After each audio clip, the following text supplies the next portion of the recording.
Hi everyone, welcome back to my channel.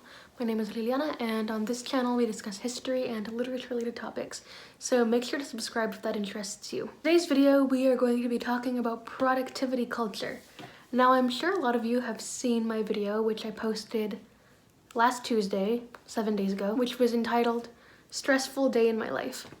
Now the purpose of that video, as I'm sure you guys all noticed, was to kind of portray the stresses that we as students sometimes feel, the things that we think about ourselves in relation to our ability to do work and be productive. If you didn't read the description below the video, I also mentioned that while all of those things weren't necessarily exactly what I had been feeling that day, I just kind of narrated in a dramatic way, in a way that I thought would appeal to a larger, broader audience. I was trying to encompass kind of the things that we all feel as students. From the get-go, I had kind of planned to make that video a two-parter. I wanted to kind of show the dramatization first of stress that you get from school, and then follow up with a more kind of straight to the point, sit-down video like I'm doing right now. So, introductions aside, let's get straight to the matter. Firstly, what is productivity culture? Productivity culture is an aesthetic, a trend, insert a bunch of other words here, thing that has been on the internet for quite some time. Productivity culture centers around showing ways how to be productive, or better ways to go about doing your work or writing notes on social media. This can range anywhere from accounts on social media that post aesthetic pictures of their notes, like this one right here, yes, I'm proud of it, yes, I'm gonna show it off to you guys, to posts of desk setups that are pleasing to the eye, like the one that I tried to replicate in the thumbnail of this video. On YouTube, this can translate into productive day in my life videos like the ones I've made before, or study with me vlogs, study time lapses, videos that give you tips on how to study better and be more productive in your daily life.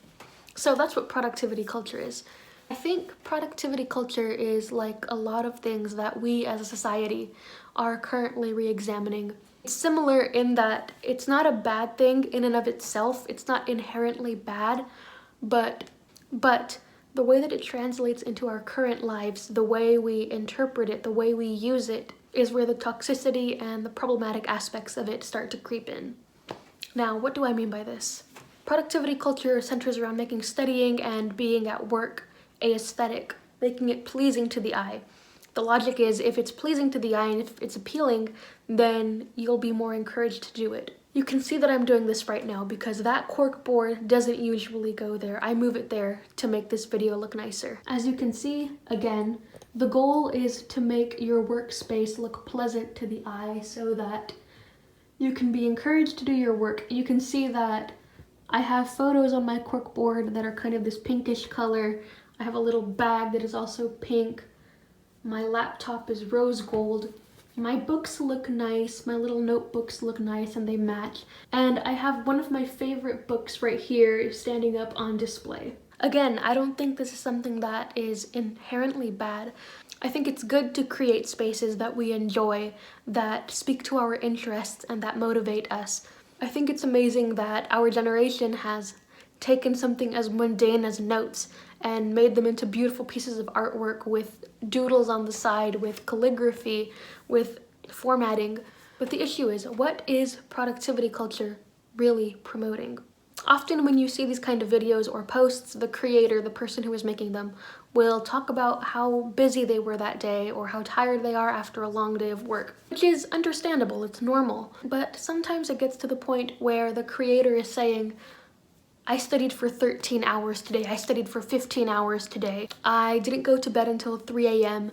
and I had to wake up at 6 to study for my exam. That is where we start to get into the negative and the unhealthy aspects of it. While the creator is obviously free to make their own decisions about how much they study, etc., and while they're obviously free to post that online, they have to be conscious of the fact that they have a platform and that they are sending a message to the people who watch their content. I know people personally who have watched videos or viewed study accounts where they see this kind of behavior and then afterwards they walk away feeling bad because they feel like they're not doing enough, or they feel like this person is studying more than them.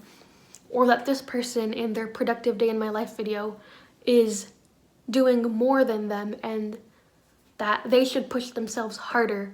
And this isn't even a social media thing, this is a human thing. Humans love nothing better than to compare themselves to each other. This person looks better than me, this person dresses better than me, this person has a better house than I do, and in this case, this person studies more and gets more done than I do. We all have biases, and it is so difficult to try to compare ourselves to others from a more neutral or more objective viewpoint. I personally don't think that comparing yourself to others is always a bad thing. I think it's wonderful to look to other people for inspiration or see somebody else who is successful and try to see if you can implement any of that into your own life. I've learned a great many things from looking at what other people do or trying to follow the example of other people. But like with the rest of you, like with all of us, I and you don't always do that in the best of ways. I see how comparison can easily go from, wow, I think that's a great idea, let me try it out, to, I feel horribly about myself because I can't do the things that this person can do. I believe that it is important when we are comparing ourselves to others, because no matter what we say, we're still going to do it. We have to ask ourselves, am I comparing myself to this person to build myself up or to tear myself down? Am I comparing myself to this person so that I can improve on the person that I am and the things that I am doing? Or am I comparing myself to them solely so that I can criticize myself? Even though productivity culture itself doesn't encourage this kind of behavior, we're human. We have the potential to take anything that we see and turn it around and use it to have a negative impact on our own lives.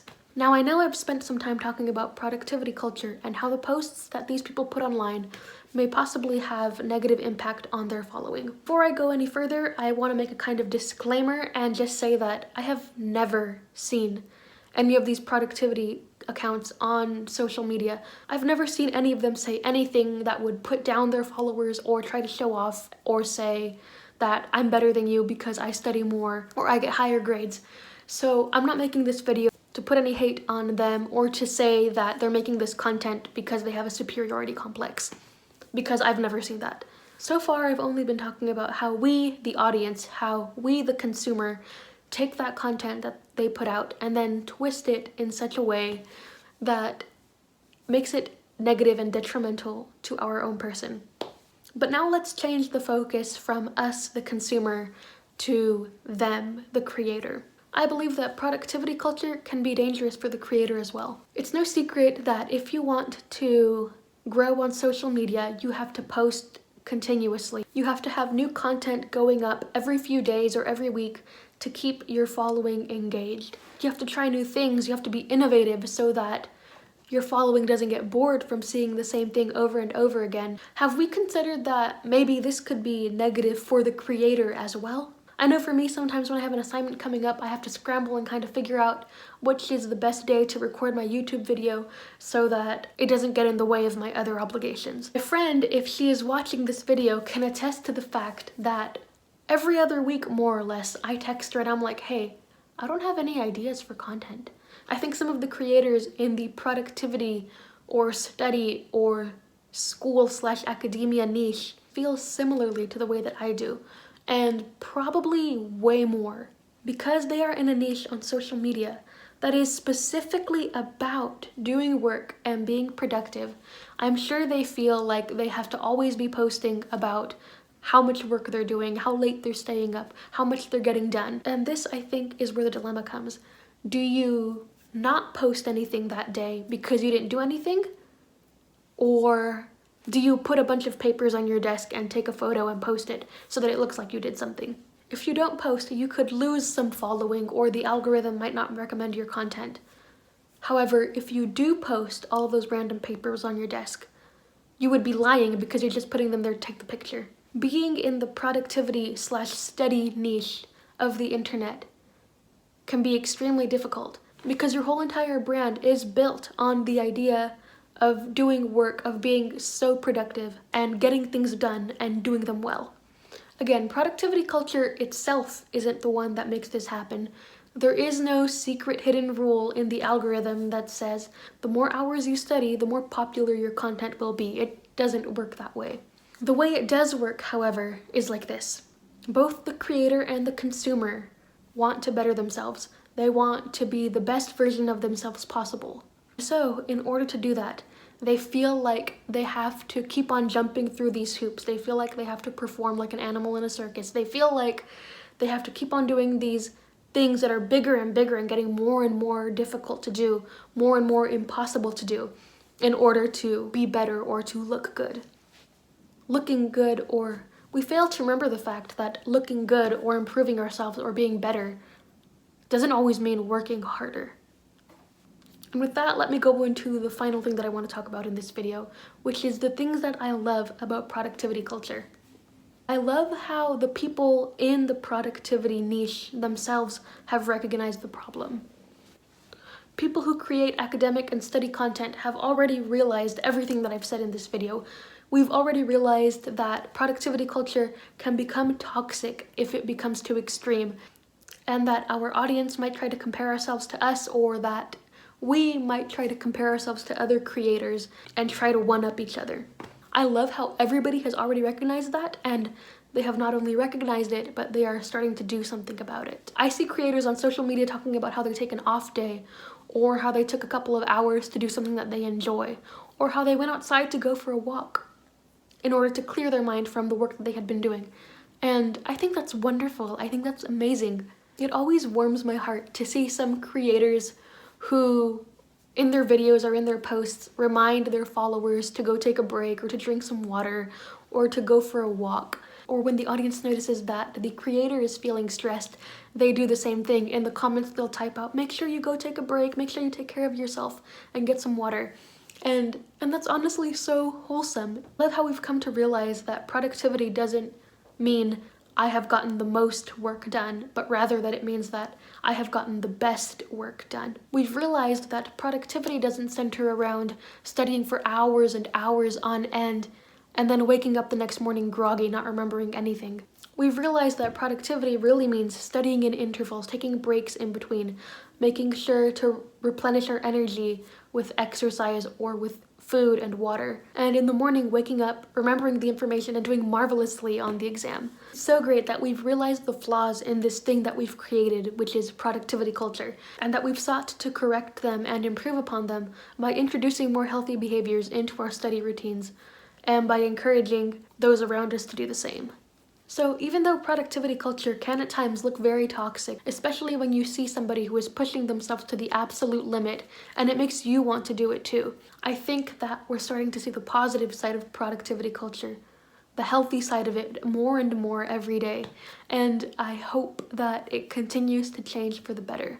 Also guys, I forgot to mention that we hit 200 subscribers about a week and a half ago, so thank you guys so much for that. That's all you guys. I didn't think I was going to get from 100 to 200 so quickly. It happened in like 2 months or so, and it's like a mind blown emoji. And the other thing I wanted to mention was that my blog, which I talked about a couple videos back, is live now. So I'm going to be putting a link for that in the description, and I'm also going to be adding the link to my card, which is on my profile, on my banner art. You can go check it out. So yeah, thank you guys so much. I hope you enjoy my blog, and I hope we can keep this community growing. And that is all I have for today. Thank you so much for watching. Don't forget to like, comment, and subscribe, and turn on the notification bells so that you can see whenever I upload a new video. Bye! Also, one last thing before I end this video. I just wanted to let you guys know that my book is gorgeous. My book is beautiful. My book literally illustrates the thing that I want to do in life.